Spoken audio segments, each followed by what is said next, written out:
The night was quiet, broken only by the faint rustle of the prairie wind and the lonely howl of a coyote in the distance. His ranch sat under a blanket of stars, the land spread wide and endless, but his heart, despite the space around him, felt tight, bound, and restless. He wasn't a man given to unnecessary words, nor one who sought company easily. For years, his life had been nothing but work, sweat, and the stubborn determination to keep the ranch alive. But that night, when she stumbled through his gate, he knew his world was about to change. She was half broken when he found her. Dust clung to her face, her hair tangled from the wind, and her eyes, those eyes, looked as though they'd carried more pain than a body could bear. She said nothing at first. Just stood there, arms trembling as if they didn't quite believe they could hold her up. He offered water, then bread, and when she finally spoke, her voice cracked like dry earth longing for rain. No one ever expected a stranger on those lands to stay. But something in her silence anchored her there. Days passed, and though she worked to repay his kindness, he noticed a limp in her step, the wince when she bent to gather wood, the way her breath caught whenever she lifted too much. He asked once if she was hurt, and she shook her head quickly, too quickly. He left it then, though unease gnawed at him. One evening, after the cattle had been driven in and the fire lit low, he found her struggling to carry a bucket from the well. The weight was too much for her, and when she stumbled, the water spilled across the dirt. She froze, her body stiff, as though expecting anger. But he only reached for her arm gently, steadying her. He didn't scold. He didn't turn away. "It hurts, inside too," she whispered then, almost as though the words escaped her without permission. He looked at her, truly looked, and something in his chest broke. She wasn't just limping from exhaustion or bruises, she was carrying invisible wounds, the kind no salve could heal, the kind born of nights endured in silence and mornings greeted with fear. He wanted to help, but he didn't know how. A man of the land, of calloused hands and hard work, had no practice with delicate things. Yet he knew enough to see when someone had been hurt beyond what the eye could measure. That night, as she tried to hide her pain once again, he asked softly if he could see. She hesitated, her breath trembling, her hands clinging to the fabric of her dress like it was the last shield she had. For a long moment, he thought she would refuse. But then, slowly, with tears welling, she allowed him. When he lifted the hem of her dress, his throat went dry. Bruises, old and new, painted her skin in cruel shades of blue and purple. Scars ran jagged across her flesh, the kind left by hands that never knew tenderness, only violence. He froze, not from shock alone, but from the deep ache that surged through him at the sight. No woman should carry wounds like that. Her eyes darted away, shame written across her face, but he didn't let her drown in it. He let the fabric fall back down, knelt in front of her, and took her hands. His palms were rough, but his touch was steady, almost reverent.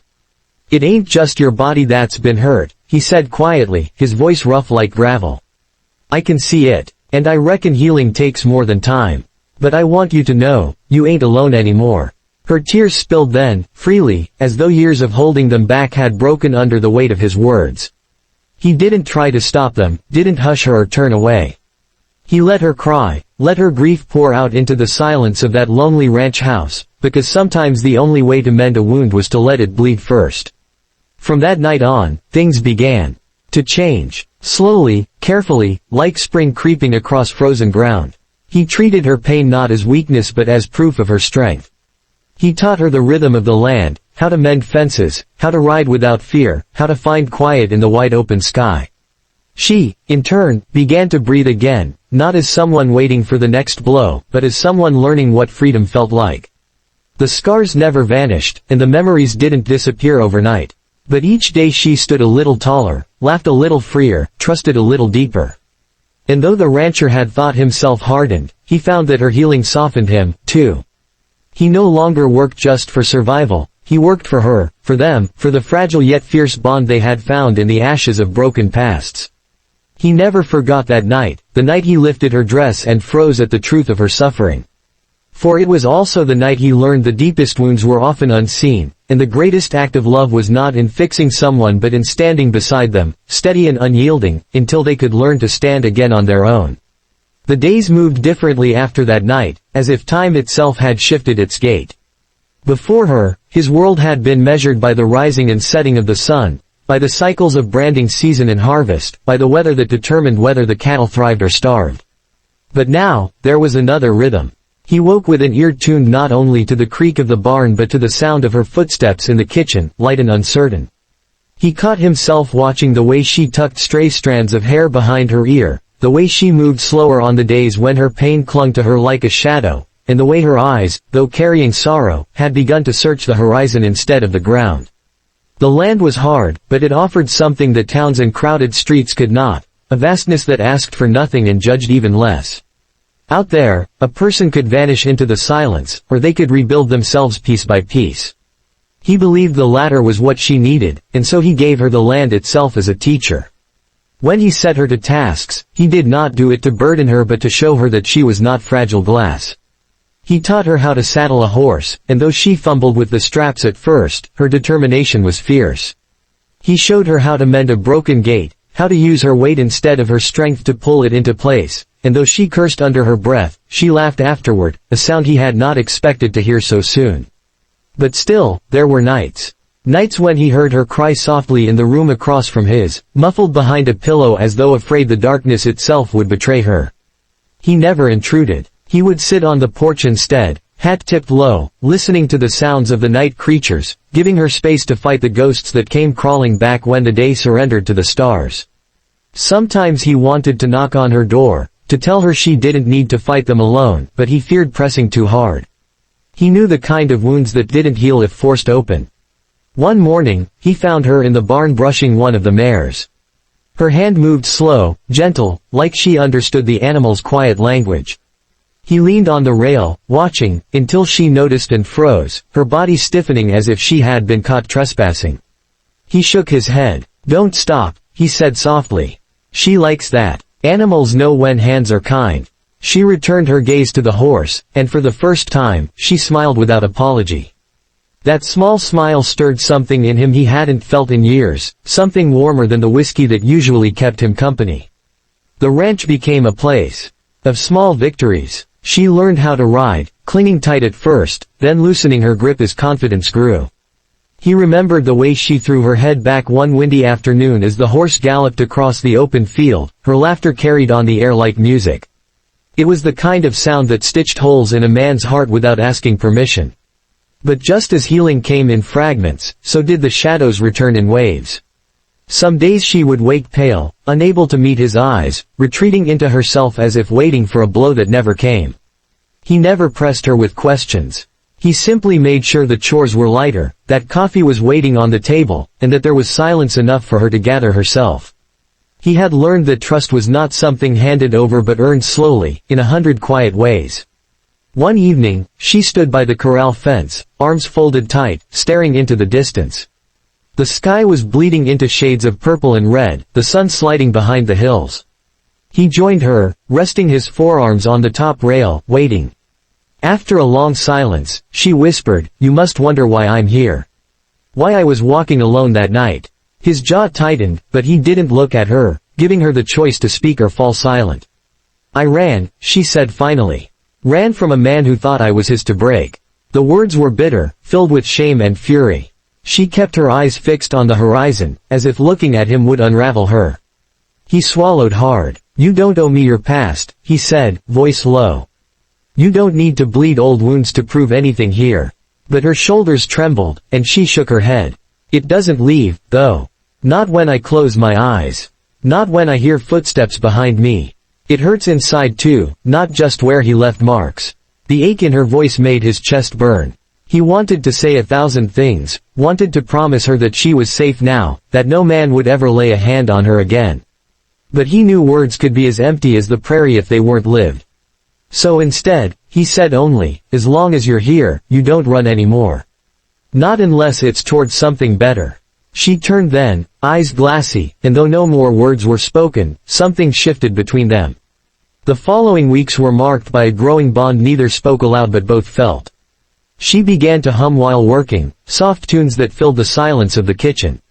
He found himself bringing her small things from town, a ribbon for her hair, a book of poetry, seeds for the small patch of ground she wanted to turn into a garden.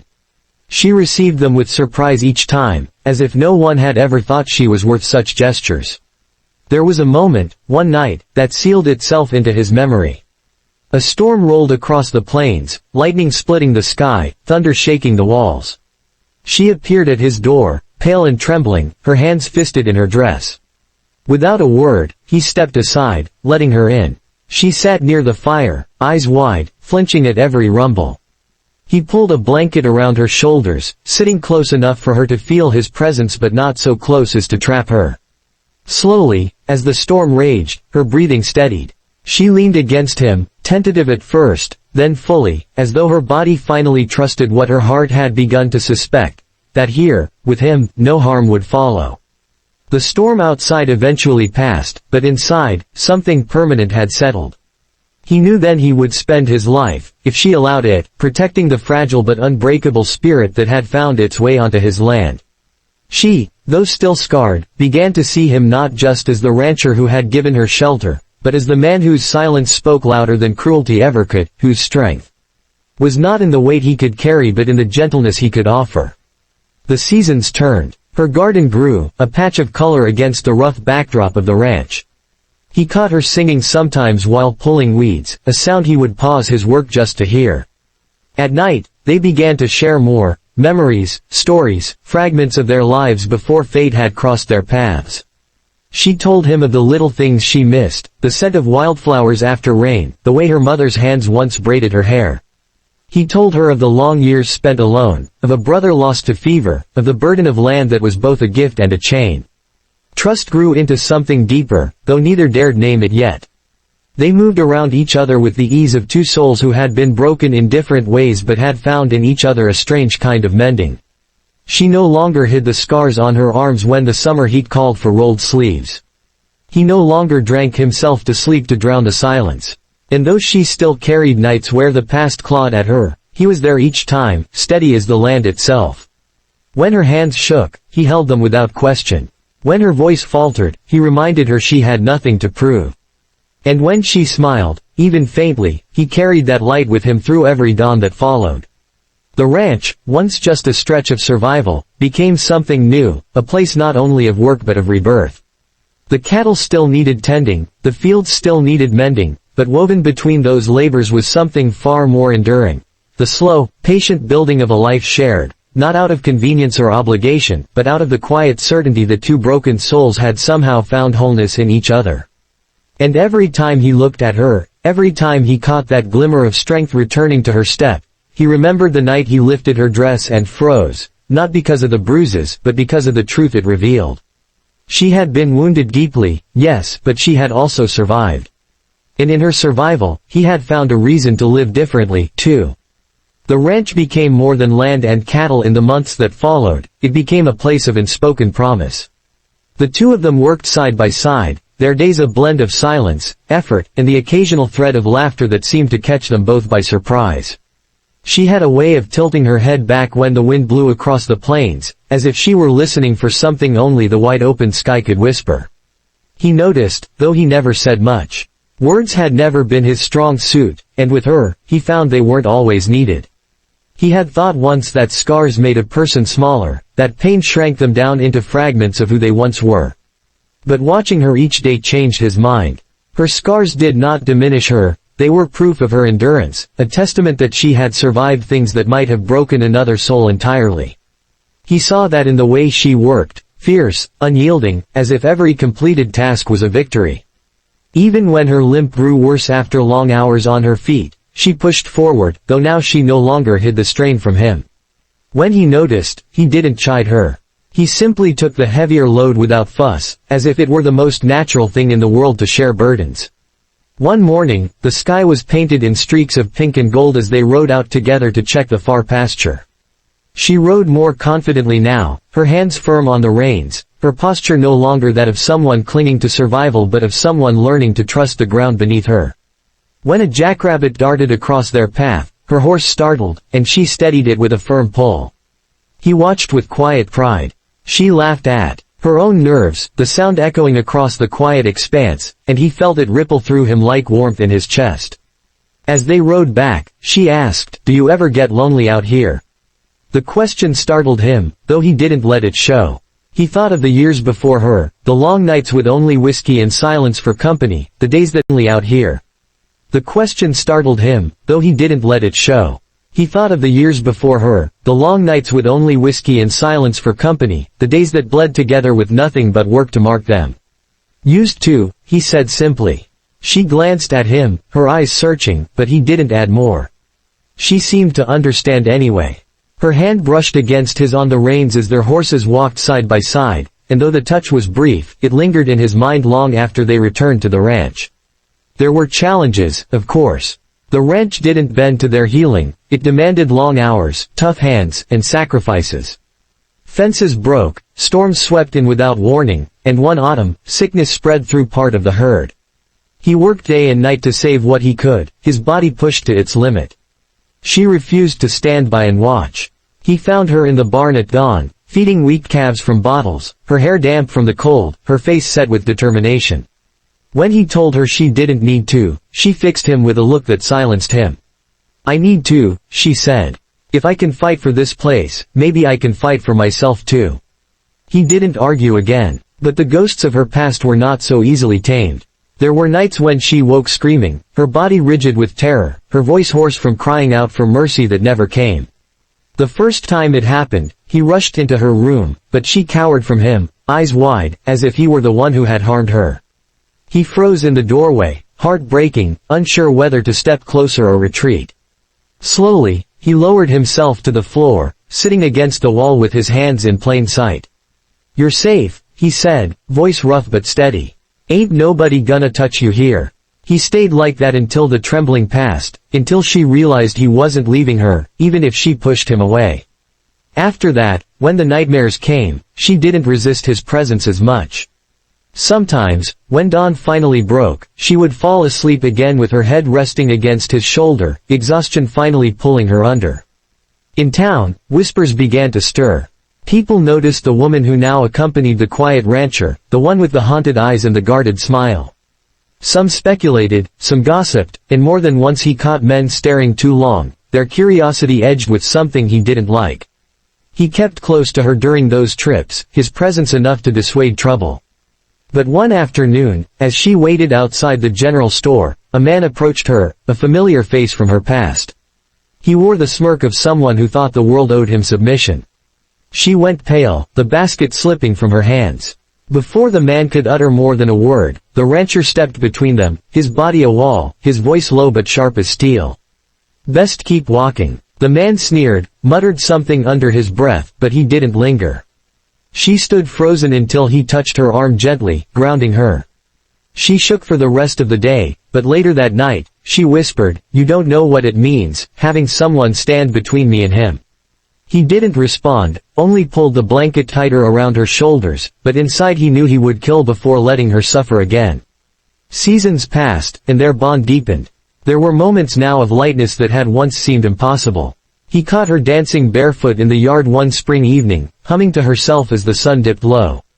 She laughed when she realized he was watching, her cheeks flushing, but he only tipped his hat, smiling faintly. Another time, he returned from town to find she had painted the old rocking chair on the porch, the faded wood now a warm shade of blue.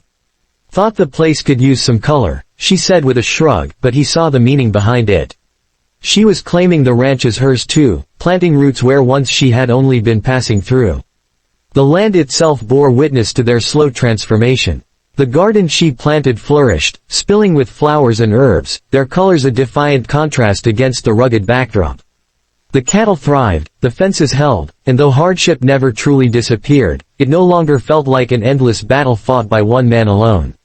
Together, they carved a life that was not grand but steady, stitched together with resilience and quiet tenderness. There came a day when he found her in the field, kneeling among the wildflowers, her face tilted toward the sun. She looked peaceful, a sight he never would have imagined when she first arrived at his door, broken and weary. As he approached, she turned to him, eyes brighter than he had ever seen. "I don't feel like I'm running anymore," she said softly. He didn't trust himself to speak, so he simply nodded, his throat thick with emotion. But in that moment, he knew something had shifted forever. Their lives continued, ordinary and extraordinary all at once. They faced storms, droughts, the relentless demands of the ranch, but they faced them together. She grew stronger, her steps surer, her laughter more frequent. He grew softer, his edges worn down not by weakness but by love he had never expected to find. And though the past lingered in scars and memories, it no longer defined them. What defined them was the way they carried each other through the dark and into the light, the way they had built a home not just of wood and land, but of trust and healing. And still, whenever he looked at her, he remembered that first night, when she whispered, "It hurts, inside too." He remembered the bruises, the scars, the pain etched into her very being. But more than that, he remembered how she had risen from it all, how she had learned to breathe again, to live again, to love again. And in her survival, he had found his own. The night she appeared at his ranch would live in his memory as the night silence itself changed. He had always loved the sound of the prairie after dusk, the coyotes howling in the distance, the soft whistle of the wind as it pushed through the grass. But that night, the quiet was broken by a sound he didn't expect, the uneven shuffle of footsteps dragging through dust, hesitant but determined. He stepped out from the barn with a lantern in hand and found her. A woman, barely standing, dust clinging to her face, her clothes torn as though the land itself had tried to swallow her whole. She stared at him with eyes that seemed too heavy for her body, eyes that told of pain deeper than he could yet understand. She said nothing at first. He offered water, and when she lifted it to her lips, her hands shook so badly the tin cup rattled against her teeth. He didn't ask questions. Not then. He knew better than to demand answers from someone already carrying a weight too large to speak aloud. He led her inside, gave her bread, pointed her to the small room off the hall. She looked around as though she didn't believe any of it was real, and when she finally lay down, he heard her sob into the pillow as though sleep was another battle she wasn't sure she could win. At first, she was just a presence, a stranger who drifted through his days with quiet steps and lowered eyes. She tried to repay him in small ways, sweeping the floor, carrying water, mending shirts that had long gone unmended. But he noticed the limp in her gait, the way she flinched at sudden sounds, the way she clutched her dress when he came too near.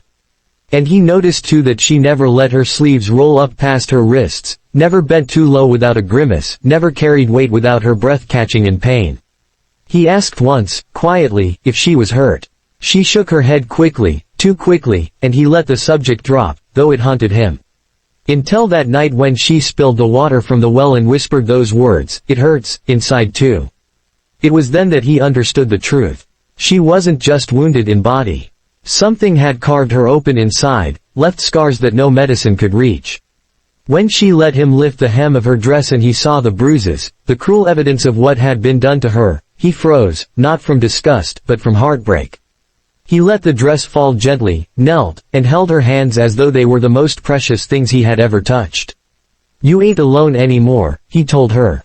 And from that night, everything began to change. Life on the ranch was never easy. It demanded early mornings and long days, work that left a man's body aching and his clothes drenched in sweat. But he began to weave her into that life slowly, carefully, giving her tasks that would show her strength instead of crush it. He taught her how to saddle a horse, how to mend a fence, how to plant seeds in the stubborn earth. She cursed sometimes when she failed, laughed when she surprised herself, and grew into each task with a determination that humbled him. He watched her shoulders straighten over time. Watched the way she began to meet his gaze, the way she allowed her sleeves to fall back when the heat grew too strong, no longer hiding the scars on her arms. He heard her hum while working, soft and unsure at first, then stronger, a melody that filled the silence he had once accepted as permanent. But there were nights when she woke screaming, the sound tearing through the still house. He would sit outside her door, hands resting on his knees, voice low as he reminded her she was safe. He never forced his way in, never demanded more. And slowly, she began to trust that his presence wasn't a threat but a shelter. Sometimes, when exhaustion finally claimed her, she would fall asleep with her head resting against his shoulder, and he would sit there until dawn, careful not to move, because giving her peace mattered more than any sleep he lost. In town, people began to talk. They saw her at his side, noticed the way she carried herself differently, and the whispers spread. Some pitied her, others speculated, but none dared ask directly. And though she grew nervous under their eyes, he stayed close, his steady presence enough to quiet the stares. Until the day a man from her past appeared. It happened outside the general store. She froze at the sight of him, her face draining of color, her basket slipping from her hands. The man smirked, stepping forward as if he had every right to approach her. But before he could say much, the rancher was there, stepping between them like a wall of stone. "Best keep walking," he said, his voice sharp as a blade. The man hesitated, sneered, but left under the weight of his glare. She trembled for the rest of the day, her hands barely able to hold the coffee cup at supper. That night, she whispered, "You don't know what it means, having someone stand between me and him." He only reached across the table, covered her hand with his rough palm, and said, "I reckon I do." The seasons turned, and with them came storms and drought, sickness in the herd, long nights of labor. But she was no longer a stranger watching from the doorway. She was there in the barn at dawn, bottle-feeding calves too weak to stand. She was in the field with her skirts tied up, planting seeds for the garden that soon bloomed with colors the ranch had never known. She was beside him when storms rolled in, unafraid of the thunder because she knew he was there. Her laughter became the brightest part of his days. She laughed when a calf nuzzled her hand, when the wind tangled her hair, when she caught him watching her with an expression he didn't know how to hide. And each time, he felt the weight in his chest lift a little more. There was a night, late in summer, when the sky stretched white and clear above them, stars scattered like diamonds. They sat on the porch together, the air warm, the crickets loud. She leaned against him, her head resting lightly on his shoulder. For a long time, they said nothing. Then, softly, she whispered, "I didn't think I could ever feel safe again. I didn't think I could feel anything again." His hand trembled slightly as he covered hers, squeezing gently. "You don't have to say anything you ain't ready to," he murmured. She shook her head. "No, I need to. I need you to know, when you found me, I was nothing. Broken. And now I feel like I can breathe." He swallowed hard, his throat thick, his heart pounding in a way it hadn't in years. He turned slightly, enough to meet her eyes, and in them he saw not the haunted emptiness of before but a light flickering back to life. He lifted his hand to her cheek, hesitant at first, but when she didn't pull away, he let his thumb trace the line of her skin. She closed her eyes, leaning into the touch as though it was the first gentle thing she had known in years. That night, beneath the endless sky, they shared a kiss. It wasn't rushed or desperate. It was slow, tender, filled with all the unspoken promises they had built between them. And in that moment, the pain of their pasts didn't vanish, but it no longer ruled them. From then on, the ranch wasn't just his, and it wasn't just hers, it was theirs. Together, they faced the hardships, the storms, the long winters. Together, they built something strong out of brokenness, something beautiful from scars. Years later, when neighbors would visit, they would see the garden blooming wide, the fences sturdy, the cattle healthy, and the laughter of two people who had found in each other what the world had tried to take away. She still carried her scars, inside and out, and he still bore the silence of years spent alone. But together, they found that healing wasn't about forgetting the pain, it was about finding someone who stayed when the pain returned. And whenever the nights grew quiet and she found herself staring at the stars, she would feel his arm wrap around her shoulders, steady and sure, and know that she was no longer running, no longer hiding, no longer broken. She was home, and so was he.